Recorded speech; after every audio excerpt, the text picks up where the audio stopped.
Hello everyone, कैसे हैं आप सब। आज हम बात करेंगे हिंदी व्याकरण के अंदर क्रिया। क्रिया को स्टार्ट किया था हमने। क्रिया ये पार्ट 2 है।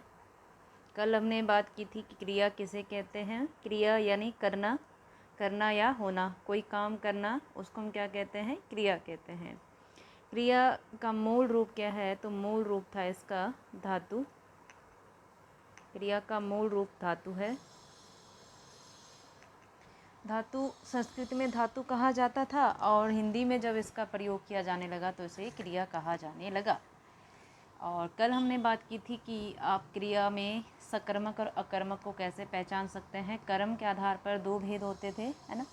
और फिर मैंने आपको बताया था कि सकर्मक क्या होता है, जिसमें कर्म क्रिया का प्रभाव कर्म पर पड़ता है। अकर्मक क्रिया क्या होता है, जिसमें क्रिया का प्रभाव सीधा कर्ता पर पड़ता है। और मैंने आपको एक बात बोली थी कि जो क्रियाएं अपने आप होती है उन्हें भी हम क्या कहते हैं, अकर्मक क्रियाएं कहते हैं। देखो, जो क्रियाएं अपने आप होती हैं उनको आप कैसे समझ सकते हैं। जैसे पेड़ से पत्ता गिरता है, ये तो होगी अकर्मक क्रिया। लेकिन अगर इसी को घुमा कर दिया जाए, पेड़ से पत्ता गिराया गया,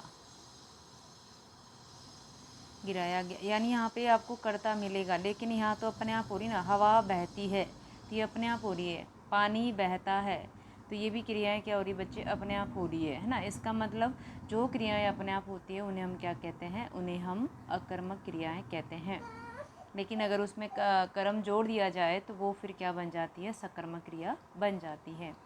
आज हम बात करेंगे आपका संरचना के आधार पर, या क्रिया के अन्य भेद भी लिए जाते हैं, ये है ना। तो हम बात करते हैं प्रयोग और संरचना के आधार पर। प्रयोग व संरचना के आधार पर क्रिया के भेद। तो इसके हो जाएंगे 8।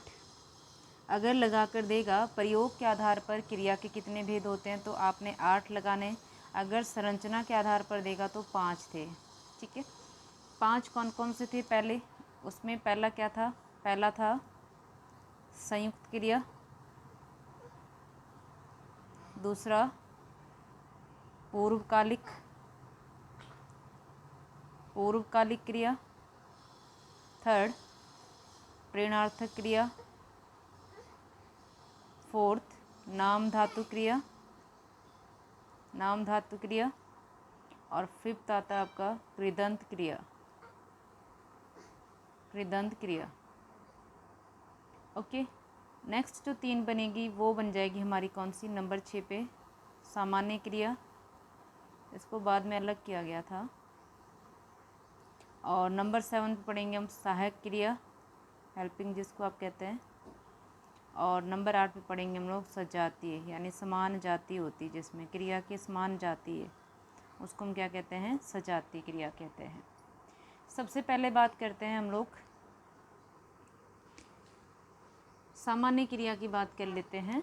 जैसे सामान्य सी बात हो रही है, कोई भी सामान्य क्रिया क्या होती है, जिसमें हमें एक कर्म मिलता है और एक ही क्रियापद होता है। एक ही कर्म होगा, एक ही क्रिया होगी, उसको हम क्या कहते हैं, सामान्य क्रिया। एग्जाम्पल के लिए देखें, मोहन पुस्तक पढ़ता है, इसका मतलब पुस्तक कर्म है और पढ़ना क्या है, क्रिया। एक ही कर्म है और एक ही क्रियापद है, यहाँ पर आपकी सामान्य क्रिया हो जाती है। अगर मैं बात करूँ संयुक्त क्रिया, शॉर्ट में समझना है, 2-4 जो इसमें इम्पोर्टेंट है आपके पास, जो आती भी एग्जाम में। संयुक्त क्रिया क्या होती है, संयुक्त क्रिया में क्या होता है, एक कर्म होता है, एक कर्म और 2 क्रियाएं होती है,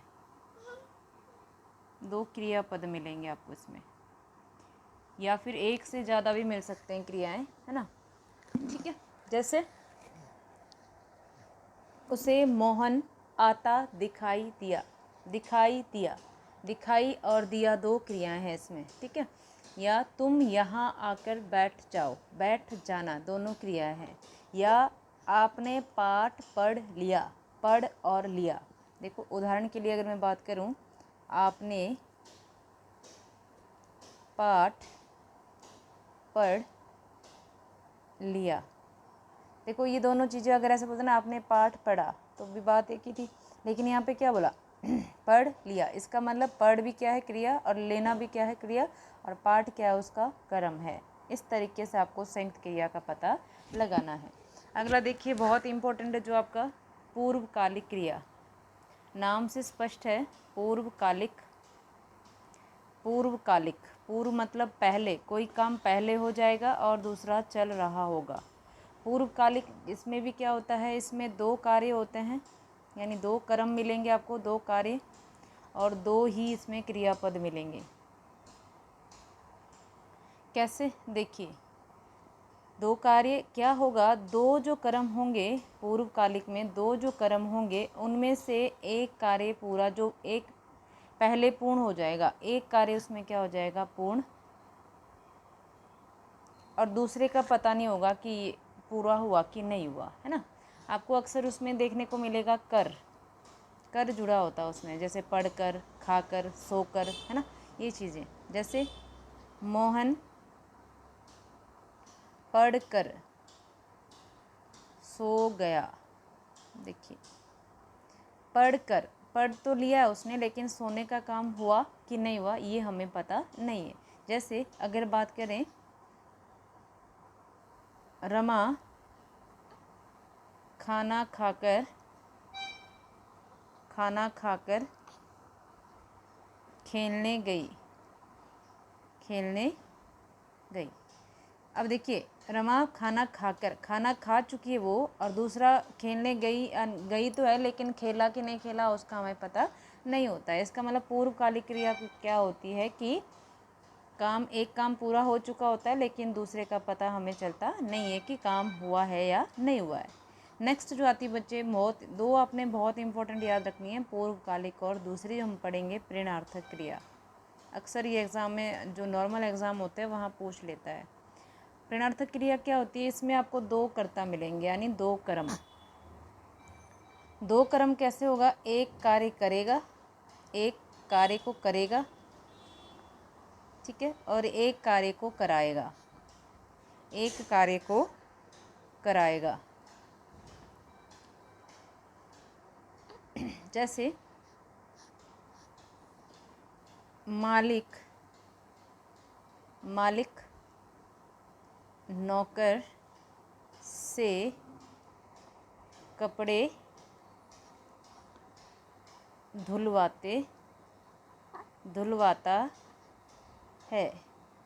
तो यानी मालिक कह रहे हैं किसको, नौकर, नौकर से क्या धुलवाए, कपड़े धुलवाना, है ना, करवाना। तो यानी कोई प्रेरणा देने वाला होता है, कोई काम करने वाला होता है, इसलिए इसका नाम क्या है, प्रेरणार्थक क्रिया है। देखो कैसे बोला मैंने, देखिए प्रेरणा देने वाला कैसे होगा, जैसे माँ बेटी से भोजन बनवाती है, बनवाती है। माँ ने प्रेरणा दी, यानी प्रेरणार्थक हो जाएगा, एक कार्य कराएगा और दूसरा कार्य करेगा, इसी को कहते हैं हम लोग प्रेरणार्थक क्रिया। नेक्स्ट बात करते हैं हम लोग, अगला कृदंत क्रिया। कृदंत, देखो कृदंत मैंने आपको उसमें बताया था प्रत्यय में, कृदंत क्रिया, कृदंत क्रिया के अंत, क्रिया के अंत से बना है कृदंत। देखो कृत जमा अंत से, देखिए क्रिया से क्रिया होना, क्रिया से ही क्रिया हो रही है, जैसे क्रिया से क्रिया। या फिर जैसे धातु में ना तो हम जोड़ते हैं, लेकिन अगर उसके अलावा कोई और प्रत्यय भी जोड़ा जाए तो भी शब्द क्या बन जाता है, क्रिया। जैसे हमारे पास क्या है, चल, चल में जब ना जोड़ेंगे तब तो है ही चलना, लेकिन अगर इसी चल में मैं क्या जोड़ दूँ, चल में अगर मैं ता जोड़ दूँ तो क्या बन जाएगा, चलता, है ना। इसी तरह अगर चल में कर जोड़ दिया जाए, जैसे चल धन कर, तब क्या बन जाएगा, चल कर। यानी क्रिया में क्रिया ही जुड़ती है, क्रिया से क्रिया जुड़ना भी क्या कहलाती है? आपकी कृदंत क्रिया कहलाती है। अगली इंपॉर्टेंट क्रिया आपकी नाम धातु क्रिया। नाम धातु क्रिया। नाम धातु क्रिया किसे कहते हैं बच्चे? नाम यानी नाम मतलब संज्ञा, या तो कोई संज्ञा होगा, या तो कोई संज्ञा होगा, या कोई सर्वनाम होगा, या कोई विशेषण, और उसमें कोई प्रत्यय जुड़ा होगा, कोई प्रत्यय जुड़ा होगा उसमें, और वो क्या बना रहा होगा? बनने वाला शब्द क्या रूप धारण कर ले? क्रिया का रूप धारण कर ले। और जो शब्द बनेगा इन सब से, अगर वो क्रियापद बनता है तो वो क्या कहलाता है? नाम धातु क्रिया कहलाती है। नाम, देखो नाम, संज्ञा को नाम कहा जाता है, धातु मतलब क्रिया, यानी नाम धातु क्रिया क्या हो जाएगी? जिसमें क्या होता है, जैसे हाथ से हथियाना, हाथ संज्ञा शब्द है, हाथ से क्या बन गया? हथियाना। लात से लतियाना, है ना। अपना, अपना से क्या बन गई क्रिया? अपनापन या अपनाना, अपनाना बनेगी, सॉरी, ठीक है। जैसे रंग, रंग हमारे पास विशेषण है, रंग से क्या बन गया? रंगाना, ठीक है। इस तरीके से जब हम इसमें ना लगाते हैं, क्रिया का ना पद जोड़ दिया जाता है, ठीक है। जैसे फिर मैंने बोला हथियाना, लतियाना, है ना, ये सारी चीज़ें क्या होती है? नाम धातु क्रिया कहलाती है। अगली बात करते हैं हम लोग, नंबर 7 पे है हमने सहायक क्रिया। सहायक क्रिया क्या होती है भाई? ये मुख्य क्रिया की सहायता करती है। मेन वर्ब जो होती है, क्रिया वर्ब होती है ना, मुख्य वर्ब की क्या करती है? सहायता करती है। तो सहायता करने वाले को हम क्या कहते हैं? सहायक क्रिया कहते हैं, ठीक है।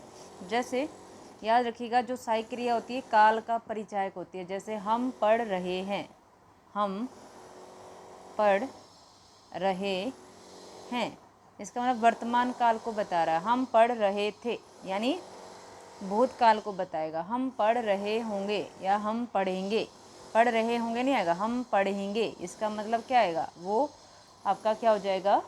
भविष्य काल हो जाएगा। इसका मतलब सहायक क्रिया जो होती है आपकी मुख्य क्रिया की सहायता करती है। और ये क्या बताती है हमें? ये हमें बात बताती है, वाक्य में काल का निर्धारक होती है कि क्या काल चला हुआ है। अब आती है आपकी लास्ट, आती है सजातीय क्रिया। सजातीय, स मतलब समान, समान जाति की क्रियाएं होती है इसमें। समान जाति की क्रियाएं कैसे होगी भाई? इसमें क्या होता है, देखो वाक्य कैसे बनता है? कर्ता, कर्म और क्रिया। इसमें जो कर्म होता है ना, वो किससे बना होता है? धातु से ही बना होता है। जैसे भारत ने लड़ाई लड़ी, देखो ये जो कर्म बना हुआ है ना, ये किससे बना है? क्रिया से ही बना है। तो यानी लड़ाई लड़ी, एक जैसा लग रहा है, लड़ाई लड़ी, लड़ाई लड़ी, चढ़ाई चढ़ी, चाल चली, उसने चाल चली, है ना, मैंने चढ़ाई चढ़ी। तो यानी ये जो कर्म होता है ना आपका, कर्म वो क्रिया से ही बना हुआ हमें प्रतीत होता है, इसलिए हम इसको क्या कहते हैं? सजातीय क्रिया कहते हैं। तो आज हमने बात करी किसकी? संरचना के आधार पर क्रिया के भेद। क्रिया बहुत ही अच्छा टॉपिक है, अगर इसको थोड़ा सा समझेंगे, लेकिन उलझा भी देता है ये। इसमें बहुत सारे वाक्य ऐसे होते हैं जो हमें समझ में नहीं आते हैं ना। यानी कि कहने की बात पूरी पूरी क्या है कि जो क्रिया है आपका, दो आपने आधार इसके ध्यान रखने हैं। पहला आधार मैंने आपको बता दिया था, कर्म के आधार पर। कर्म के आधार पर बहुत इंपॉर्टेंट है, कर्म के आधार पर क्रिया के दो भेद होते हैं, ठीक है। और संरचना और प्रयोग के आधार पर, इसको दोनों एक साथ लिखना होगा। अगर प्रयोग आएगा तो 8 भेद होंगे। भेद तो वैसे बुक में प्रॉपरली मेंशन नहीं किया हुआ है, यहाँ पे जो लिखा होता है केवल क्या लिखा रहता है? क्रिया के अन्य भेद, बस इतना सा आपको मेंशन मिलेगा। और फिर प्रयोग या संरचना ये आपने देख लेना, बहुत सारी किताबों में लिखा हुआ है, लेकिन कहीं पर ये लिखा हुआ नहीं मिलेगा आपको। तो यहाँ पर आप 5 या 8 का कॉन्सेप्ट याद रख सकते हैं। अगर प्रयोग आएगा तो 8 और संरचना आएगा तो 5 आप यहाँ पर टिक लगा सकते हैं। तो कर्म वाले मैंने बता दिया, सकर्मक और सकर्मक होता है और अकर्मक होता है। अ मतलब नहीं है, कर्म नहीं है। और सकर्मक फिर आगे दो प्रकार का होता था, एक कर्मक और द्विकर्मक या बहुकर्मक भी कह सकते थे हम इसको। संरचना के आधार पर आपको 3 तो बहुत मोस्ट इंपॉर्टेंट याद रखनी है और आसान भी है चूज करना। पूर्वकालिक क्रिया, पूर्वकालिक, प्रेरणार्थक, प्रेरणार्थक क्रिया, ठीक है, और तीसरी जो है वो नाम धातु, जहाँ से प्रश्न बनते हैं। बस 3 है आपकी इम्पोर्टेंट, एक तो पूर्वकालिक और दूसरा ऋणार्थक और तीसरा आपका नाम धातु क्रियाएं। इन तीनों को बहुत अच्छे से आपको पढ़ना होगा, बाकी में से अक्सर क्वेश्चन देखने को वैसे ज़्यादा नहीं मिलता है। ठीक है, और मुख्य क्रिया की सहायता करने के लिए कौन सी होती है आपकी, ये क्वेश्चन आया हुआ भी है कि मुख्य क्रिया की सहायता करने वाली क्रिया को हम क्या कहते हैं, तो सहायक क्रिया कहा जाता है उसे। चलिए बच्चों, आज के लिए इतना ही रखते हैं। धन्यवाद, thanks for watching, bye bye. मिलते हैं अगली क्लास में। खुश रहिए, मस्त रहिए, हंसते रहिए, मुस्कुराते रहिए।